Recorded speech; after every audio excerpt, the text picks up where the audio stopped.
ಮೂಳೆ ನೋವು ಮತ್ತು ಗಂಟು ನೋವು ಕಡಿಮೆ ಮಾಡಲು ಸಹಾಯ ಮಾಡುವ ಸರಳ ಆಹಾರಗಳು. ನಿಮಗೆ ಯಾವಾಗಲಾದರೂ ಮೊಣಕಾಲು ನೋವು, ಗಂಟುಗಳಲ್ಲಿ ನೋವು, ಸೊಂಟ ನೋವು ಅಥವಾ ಸ್ವಲ್ಪ ನಡೆದರೂ ಕಾಲುಗಳಲ್ಲಿ ಬಲ ಇಲ್ಲ ಅನ್ನಿಸುವ ಅನುಭವ ಆಗಿದೆಯಾ? ಹೆಚ್ಚಿನ ಜನರು ಈ ಸಮಸ್ಯೆಯನ್ನು ಒಂದು ಸಾಮಾನ್ಯ ವಿಷಯ ಅಂತ ತೆಗೆದುಕೊಳ್ಳುತ್ತಾರೆ. ವಯಸ್ಸಾಯಿತು, ಈ ತರ ನೋವು ಬರುವುದು ಸಹಜ ಎಂದು ಹೇಳಿಕೊಂಡು ಆ ನೋವಿನ ಜೊತೆ ಬದುಕುತ್ತಿರುತ್ತಾರೆ.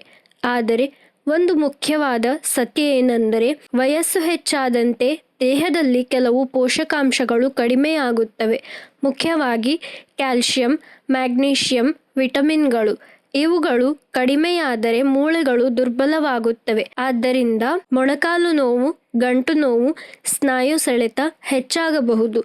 ಆದರೆ ಒಳ್ಳೆಯ ಸುದ್ದಿ ಏನೆಂದರೆ, ಕೆಲವು ಸರಳ ಆಹಾರಗಳನ್ನು ನಮ್ಮ ದಿನನಿತ್ಯದ ಜೀವನದಲ್ಲಿ ಸೇರಿಸಿದರೆ ಮೂಳೆಗಳಿಗೆ ಬೇಕಾದ ಪೋಷಕಾಂಶಗಳನ್ನು ಒದಗಿಸಬಹುದು. ಇವತ್ತು ಈ ವಿಡಿಯೋದಲ್ಲಿ ನಾನು ನಿಮ್ಮ ಜೊತೆ 2 ಸರಳ ಆಹಾರಗಳ ಬಗ್ಗೆ ಹಂಚಿಕೊಳ್ಳುತ್ತೇನೆ. ಇವುಗಳನ್ನು ನಿಯಮಿತವಾಗಿ ಸೇರಿಸಿದರೆ ಮೂಳೆಗಳ ಆರೋಗ್ಯಕ್ಕೆ ಸಹಾಯ ಮಾಡಬಹುದು. ಮೂಳೆಗಳು ದುರ್ಬಲವಾಗುವ ಪ್ರಮುಖ ಕಾರಣಗಳು. ಮೊದಲು ಒಂದು ವಿಷಯ ತಿಳಿದುಕೊಳ್ಳುವುದು ಮುಖ್ಯ. ಮೂಳೆ ನೋವು ಒಂದು ದಿನದಲ್ಲಿ ಉಂಟಾಗುವುದಿಲ್ಲ. ಅದು ನಿಧಾನವಾಗಿ ಬಹಳ ವರ್ಷಗಳ ನಂತರ ಕಾಣಿಸುತ್ತದೆ.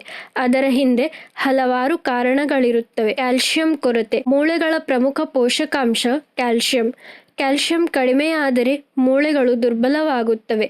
ಮೂಳೆಗಳ ಗಟ್ಟಿತನ ಕಡಿಮೆಯಾಗುತ್ತದೆ. ನೋವು ಕಾಣಿಸಬಹುದು. ವ್ಯಾಯಾಮದ ಕೊರತೆ. ಇವತ್ತು ಬಹಳ ಜನ ಹೆಚ್ಚು ಸಮಯ ಕುಳಿತು ಕೆಲಸ ಮಾಡುತ್ತಾರೆ, ವ್ಯಾಯಾಮ ಮಾಡುವುದಿಲ್ಲ. ವ್ಯಾಯಾಮ ಕಡಿಮೆಯಾದರೆ ಮೂಳೆಗಳು ಮತ್ತು ಸ್ನಾಯುಗಳು ದುರ್ಬಲವಾಗಬಹುದು. ತಪ್ಪಾದ ಆಹಾರ ಪದ್ಧತಿ. ಜಂಕ್ ಫುಡ್, ಹೆಚ್ಚು ಸಕ್ಕರೆ, ಪ್ರೊಸೆಸ್ಡ್ ಆಹಾರ ಇವುಗಳನ್ನು ಹೆಚ್ಚು ತಿನ್ನುವ ಅಭ್ಯಾಸ ಇದ್ದರೆ ದೇಹಕ್ಕೆ ಬೇಕಾದ ಪೋಷಕಾಂಶಗಳು ಸಿಗುವುದಿಲ್ಲ. ಆದರೆ ಪರಿಣಾಮವಾಗಿ ಮೂಳೆಗಳು ದುರ್ಬಲವಾಗಬಹುದು. ಆದರೆ ಒಂದು ಪ್ರಶ್ನೆ, ನಮ್ಮ ಅಡುಗೆ ಮನೆಯಲ್ಲಿ ಇರುವ ಕೆಲವು ಸರಳ ಆಹಾರಗಳು ಮೂಳೆಗಳ ಆರೋಗ್ಯಕ್ಕೆ ಸಹಾಯ ಮಾಡಬಹುದು ಅನ್ನೋದು ನಿಮಗೆ ಗೊತ್ತಿದೆಯಾ? ಹೌದು, ನಮ್ಮ ಮನೆಯಲ್ಲೇ ಇರುವ ಕೆಲವು ಸಾಮಾನ್ಯ ಆಹಾರಗಳು ಮೂಳೆಗಳಿಗೆ ಬೇಕಾದ ಪೋಷಕಾಂಶಗಳನ್ನು ಒದಗಿಸಬಹುದು. ಅದರಲ್ಲಿಯೇ ಪ್ರಮುಖವಾದದ್ದು ಎಳ್ಳು. ಎಳ್ಳಿನ ಮಹತ್ವ. ಎಳ್ಳು ನಮ್ಮ ಅಡುಗೆ ಮನೆಯಲ್ಲಿ ಬಹಳ ಸಾಮಾನ್ಯವಾಗಿ ಬಳಸುವ ಒಂದು ಆಹಾರ. ಆದರೆ ಅದರ ಮಹತ್ವವನ್ನು ಬಹಳ ಜನ ಗಮನಿಸುವುದಿಲ್ಲ. ಎಳ್ಳಿನಲ್ಲಿ ಕ್ಯಾಲ್ಸಿಯಂ, ಮ್ಯಾಗ್ನೀಷಿಯಂ, ಜಿಂಕ್, ಐರನ್ ಹೆಚ್ಚಾಗಿ ಇರುತ್ತದೆ. ಕೆಲವರು ಹೇಳುವಂತೆ ಎಳ್ಳಿನಲ್ಲಿ ಹಾಲಿಗಿಂತ ಹೆಚ್ಚು ಕ್ಯಾಲ್ಸಿಯಂ ಇದೆ. ಆದ್ದರಿಂದ ಮೂಳೆಗಳ ಆರೋಗ್ಯಕ್ಕಾಗಿ ಎಳ್ಳು ಬಹಳ ಉಪಯುಕ್ತ. ಎಳ್ಳಿನ ಪ್ರಯೋಜನಗಳು. ಎಳ್ಳು ನಿಯಮಿತವಾಗಿ ಸೇವಿಸಿದರೆ ಮೂಳೆಗಳಿಗೆ ಬಲ ಸಿಗಬಹುದು, ಸ್ನಾಯುಗಳಿಗೆ ಶಕ್ತಿ ಸಿಗಬಹುದು, ನರಗಳ ಆರೋಗ್ಯಕ್ಕೂ ಸಹಾಯ ಮಾಡಬಹುದು. ಎಳ್ಳಿನಲ್ಲಿ ಇರುವ ಮ್ಯಾಗ್ನೀಷಿಯಂ ಸ್ನಾಯು ಸೆಳೆತ ಕಡಿಮೆ ಮಾಡಲು ಸಹಾಯ ಮಾಡುತ್ತದೆ. ಕೆಲವರಿಗೆ ರಾತ್ರಿ ಸಮಯದಲ್ಲಿ ಕಾಲುಗಳಲ್ಲಿ ಕ್ರಾಂಪ್ಸ್ ಬರುತ್ತದೆ. ಅಂತಹ ಸಮಸ್ಯೆಗಳಿಗೆ ಎಳ್ಳು ಸೇವನೆ ಸಹಾಯ ಮಾಡಬಹುದು. ಎಳ್ಳು ಸೇವಿಸುವ ವಿಧಾನಗಳು. ಎಳ್ಳನ್ನು ವಿವಿಧ ರೀತಿಯಲ್ಲಿ ಸೇವಿಸಬಹುದು. ಎಳ್ಳಿನ ಲಡ್ಡು. ಪ್ರತಿದಿನ ಒಂದು ಎಳ್ಳಿನ ಲಡ್ಡು ತಿನ್ನಬಹುದು. ಇದು ಬಹಳ ಸರಳ ವಿಧಾನ. ಎಳ್ಳಿನ ಲಡ್ಡು ಪೋಷಕಾಂಶಗಳಲ್ಲಿ ಸಮೃದ್ಧ, ತಿನ್ನಲು ಸುಲಭ. ಎಳ್ಳಿನ ಪುಡಿ. 1 ಚಮಚ ಎಳ್ಳನ್ನು ಪುಡಿ ಮಾಡಿ ಹಾಲಿಗೆ ಹಾಕಿ ಕುಡಿಯಬಹುದು. ಇದು ಮೂಳೆಗಳಿಗೆ ಸಹಾಯ ಮಾಡಬಹುದು. ಎಳ್ಳು ಮತ್ತು ಬೆಲ್ಲ. 1 ಚಮಚ ಎಳ್ಳನ್ನು ಸ್ವಲ್ಪ ಬೆಲ್ಲದ ಜೊತೆ ಜಗಿದು ತಿನ್ನಬಹುದು. ಈ ವಿಧಾನವು ಬಹಳ ಜನ ಬಳಸುತ್ತಾರೆ. ಇನ್ನೊಂದು ಮುಖ್ಯ ಆಹಾರ. ಎಳ್ಳಿನ ಜೊತೆ ಮತ್ತೊಂದು ಆಹಾರ ಕೂಡ ಮೂಳೆಗಳಿಗೆ ಸಹಾಯ ಮಾಡಬಹುದು. ಅದು ಮೆಂತ್ಯ. ಮೆಂತ್ಯ ನಮ್ಮ ಅಡುಗೆ ಮನೆಯಲ್ಲಿ ಸಾಮಾನ್ಯವಾಗಿ ಇರುವ ಒಂದು ಬೀಜ. ಆದರೆ ಅದರ ಆರೋಗ್ಯ ಪ್ರಯೋಜನಗಳನ್ನು ಬಹಳ ಜನ ಗಮನಿಸುವುದಿಲ್ಲ. ಮೆಂತ್ಯದ ಪ್ರಯೋಜನಗಳು. ಮೆಂತ್ಯದಲ್ಲಿರುವ ಪೊಟ್ಯಾಷಿಯಂ, ಐರನ್ ದೇಹಕ್ಕೆ ಶಕ್ತಿ ನೀಡಲು ಸಹಾಯ ಮಾಡುತ್ತದೆ. ಮೆಂತ್ಯ ರಕ್ತ ಸಂಚಾರ ಸುಧಾರಿಸಲು, ಸುಸ್ತು ಕಡಿಮೆ ಮಾಡಲು, ಸ್ನಾಯುಗಳಿಗೆ ಶಕ್ತಿ ನೀಡಲು ಸಹಾಯ ಮಾಡಬಹುದು. ಮೆಂತ್ಯ ಸೇವಿಸುವ ಸರಳ ವಿಧಾನ. ರಾತ್ರಿ 1 ಲೋಟ ನೀರಿಗೆ 1 ಚಮಚ ಮೆಂತ್ಯ ಹಾಕಿ ನೆನೆಸಿಡಿ. ಬೆಳಿಗ್ಗೆ ಆ ನೀರನ್ನು ಕುಡಿದು ಮೆಂತ್ಯವನ್ನು ಜಗಿದು ತಿನ್ನಬಹುದು. ಇದು ಬಹಳ ಸರಳ ವಿಧಾನ. ಈ ಆಹಾರಗಳನ್ನು ಎಷ್ಟು ದಿನ ಸೇವಿಸಬೇಕು? ಬಹಳ ಜನರು ಒಂದು ಸಾಮಾನ್ಯ ತಪ್ಪು ಮಾಡುತ್ತಾರೆ. ಯಾವುದೇ ಒಂದು ಮನೆಮದ್ದು ಅಥವಾ ಆಹಾರ 1 ವಾರ ಮಾಡಿದ್ರೆ ಸಾಕು, ತಕ್ಷಣ ಫಲಿತಾಂಶ ಬರಬೇಕು ಎಂದು ನಿರೀಕ್ಷಿಸುತ್ತಾರೆ. ಆದರೆ ದೇಹದ ಆರೋಗ್ಯ 1 ದಿನದಲ್ಲಿ ಬದಲಾವಣೆ ಆಗುವುದಿಲ್ಲ. ಮೂಳೆಗಳು ದುರ್ಬಲವಾಗಲು ಬಹಳ ಸಮಯ ತೆಗೆದುಕೊಂಡಿದೆ. ಅದನ್ನು ಸರಿಪಡಿಸಲು ಕೂಡ ಸ್ವಲ್ಪ ಸಮಯ ಬೇಕಾಗುತ್ತದೆ. ಆದ್ದರಿಂದ ಎಳ್ಳು ಮತ್ತು ಮೆಂತ್ಯ ಇವುಗಳನ್ನು ಕನಿಷ್ಠ 1 ತಿಂಗಳು ಅಥವಾ 2 ತಿಂಗಳು ನಿಯಮಿತವಾಗಿ ಸೇವಿಸುವುದು ಉತ್ತಮ. ಹೀಗೆ ಮಾಡಿದರೆ ದೇಹಕ್ಕೆ ಬೇಕಾದ ಪೋಷಕಾಂಶಗಳು ನಿಧಾನವಾಗಿ ದೊರೆಯುತ್ತವೆ.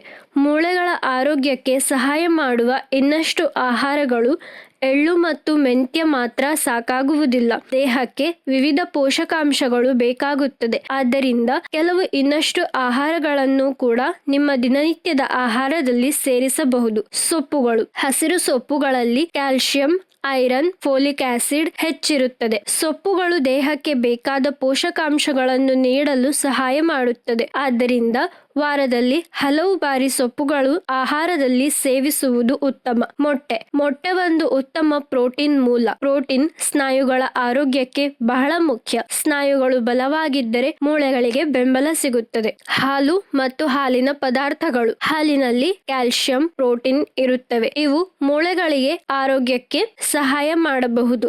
ಆದರೆ ಎಲ್ಲರಿಗೂ ಹಾಲು ಸರಿಯಾಗಿ ಜೀರ್ಣವಾಗುವುದಿಲ್ಲ. ಅಂತವರು ಇತರ ಕ್ಯಾಲ್ಸಿಯಂ ಆಹಾರಗಳನ್ನು ಆಯ್ಕೆ ಮಾಡಬಹುದು. ಇಲ್ಲಿ ಒಂದು ಮುಖ್ಯ ವಿಷಯ, ನಾವು ಯಾವ ಆಹಾರ ತಿನ್ನುತ್ತೇವೆ ಅನ್ನೋದಕ್ಕಿಂತ ಅದನ್ನು ಹೇಗೆ ಮತ್ತು ಎಷ್ಟು ನಿಯಮಿತವಾಗಿ ತಿನ್ನುತ್ತೇವೆ ಅನ್ನೋದು ಮುಖ್ಯ. ಒಂದು ದಿನ ತಿನ್ನಿ ಮತ್ತೆ ಒಂದು ವಾರ ಬಿಟ್ಟರೆ ಅದರ ಪ್ರಯೋಜನ ಕಡಿಮೆಯಾಗುತ್ತದೆ. ಆದ್ದರಿಂದ ಸರಿಯಾದ ಆಹಾರವನ್ನು ನಿಯಮಿತವಾಗಿ ಸೇವಿಸುವುದು ಮುಖ್ಯ. ಮೂಳೆಗಳಿಗೆ ವ್ಯಾಯಾಮ ಯಾಕೆ ಮುಖ್ಯ? ಆಹಾರ ಮಾತ್ರ ಸಾಕಾಗುವುದಿಲ್ಲ, ದೇಹಕ್ಕೆ ಚಲನೆ ಕೂಡ ಅಗತ್ಯ. ನಾವು ದಿನವಿಡೀ ಕುಳಿತೇ ಇದ್ದರೆ ಸ್ನಾಯುಗಳು ದುರ್ಬಲವಾಗುತ್ತವೆ. ಆದ್ದರಿಂದ ಪ್ರತಿದಿನ ಸ್ವಲ್ಪ ನಡೆಯುವುದು, ಲಘು ವ್ಯಾಯಾಮ ಮಾಡುವುದು ಬಹಳ ಮುಖ್ಯ. ವಾಕಿಂಗ್ ಪ್ರತಿದಿನ 20ರಿಂದ 30 ನಿಮಿಷ ನಡೆಯುವುದು ದೇಹಕ್ಕೆ ತುಂಬಾ ಒಳ್ಳೆಯದು. ಇದರಿಂದ ರಕ್ತ ಸಂಚಾರ ಸುಧಾರಿಸುತ್ತದೆ, ಸ್ನಾಯುಗಳು ಚುರುಕಾಗುತ್ತವೆ, ದೇಹಕ್ಕೆ ಶಕ್ತಿ ಸಿಗುತ್ತದೆ. ಸ್ಟ್ರೆಚಿಂಗ್ ವ್ಯಾಯಾಮ. ಸರಳ ಸ್ಟ್ರೆಚಿಂಗ್ ವ್ಯಾಯಾಮಗಳು ಸ್ನಾಯುಗಳಿಗೆ ಸಹಾಯ ಮಾಡುತ್ತವೆ. ಇವು ಸ್ನಾಯು ಸೆಳೆತ ಕಡಿಮೆ ಮಾಡಲು ಸಹಾಯ ಮಾಡುತ್ತದೆ, ದೇಹದ ಲವಲವಿಕೆ ಹೆಚ್ಚಿಸುತ್ತದೆ. ನೀರು ಕುಡಿಯುವ ಮಹತ್ವ. ಬಹಳ ಜನರು ಈ ವಿಷಯವನ್ನು ಗಮನಿಸುವುದಿಲ್ಲ. ಸಾಕಷ್ಟು ನೀರು ಕುಡಿಯದಿದ್ದರೆ ದೇಹದಲ್ಲಿ ಹಲವಾರು ಸಮಸ್ಯೆಗಳು ಉಂಟಾಗಬಹುದು. ನೀರು ಜೀರ್ಣಕ್ರಿಯೆಗೆ ಸಹಾಯ ಮಾಡುತ್ತದೆ, ದೇಹದ ಸಮತೋಲನ ಕಾಪಾಡುತ್ತದೆ, ಶಕ್ತಿ ನೀಡುತ್ತದೆ. ಆದ್ದರಿಂದ ಪ್ರತಿದಿನ ಸಾಕಷ್ಟು ನೀರು ಕುಡಿಯುವುದು ಮುಖ್ಯ. ಸೂರ್ಯನ ಬೆಳಕು. ಮೂಳೆಗಳ ಆರೋಗ್ಯಕ್ಕೆ ವಿಟಮಿನ್ ಡಿ ಬಹಳ ಮುಖ್ಯ. ವಿಟಮಿನ್ ಡಿ ಸೂರ್ಯನ ಬೆಳಕಿನಿಂದ ದೊರೆಯುತ್ತದೆ. ಆದ್ದರಿಂದ ಪ್ರತಿದಿನ ಸ್ವಲ್ಪ ಸಮಯ ಸೂರ್ಯನ ಬೆಳಕಿನಲ್ಲಿ ಇರುವುದು ಉತ್ತಮ. ತಪ್ಪಿಸಬೇಕಾದ ಕೆಲವು ಅಭ್ಯಾಸಗಳು. ಉದಾಹರಣೆಗೆ ಹೆಚ್ಚು ಜಂಕ್ ಫುಡ್, ಹೆಚ್ಚು ಸಕ್ಕರೆ, ಹೆಚ್ಚು ಸಾಫ್ಟ್ ಡ್ರಿಂಕ್ಸ್. ಇವುಗಳನ್ನು ಕಡಿಮೆ ಮಾಡುವುದು ಉತ್ತಮ. ಇತರ ಆಹಾರಗಳು ದೇಹಕ್ಕೆ ಅಗತ್ಯ ಪೋಷಕಾಂಶಗಳನ್ನು ನೀಡುವುದಿಲ್ಲ. ವಯಸ್ಸಾದಂತೆ ಮೂಳೆ ನೋವು ಮತ್ತು ಗಂಟು ನೋವು ಸಾಮಾನ್ಯ ಸಮಸ್ಯೆಯಾಗಬಹುದು. ಆದರೆ ಅದನ್ನು ನಿರ್ಲಕ್ಷಿಸುವುದಕ್ಕಿಂತ ಸರಿಯಾದ ಆಹಾರ ಸೇವಿಸುವುದು ಉತ್ತಮ. ಎಳ್ಳು ಮತ್ತು ಮೆಂತ್ಯ ನಿಮ್ಮ ದಿನನಿತ್ಯದ ಆಹಾರದಲ್ಲಿ ಸೇರಿಸಿ ನೋಡಿ. ಈ ಸರಳ ಅಭ್ಯಾಸಗಳು ಮೂಳೆಗಳ ಆರೋಗ್ಯಕ್ಕೆ ಸಹಾಯ ಮಾಡಬಹುದು. ಈ ವಿಡಿಯೋ ನಿಮಗೆ ಉಪಯೋಗವಾದರೆ ಕಾಮೆಂಟ್ ಮಾಡಿ ಮತ್ತು ನಿಮ್ಮ ಸ್ನೇಹಿತರ ಜೊತೆ ಶೇರ್ ಮಾಡಿ ಹಾಗೂ ಸಬ್ಸ್ಕ್ರೈಬ್ ಮಾಡಿ. ಮುಂದಿನ ವಿಡಿಯೋದಲ್ಲಿ ಮತ್ತೆ ಭೇಟಿ ಆಗೋಣ. ಆರೋಗ್ಯವಾಗಿರಿ.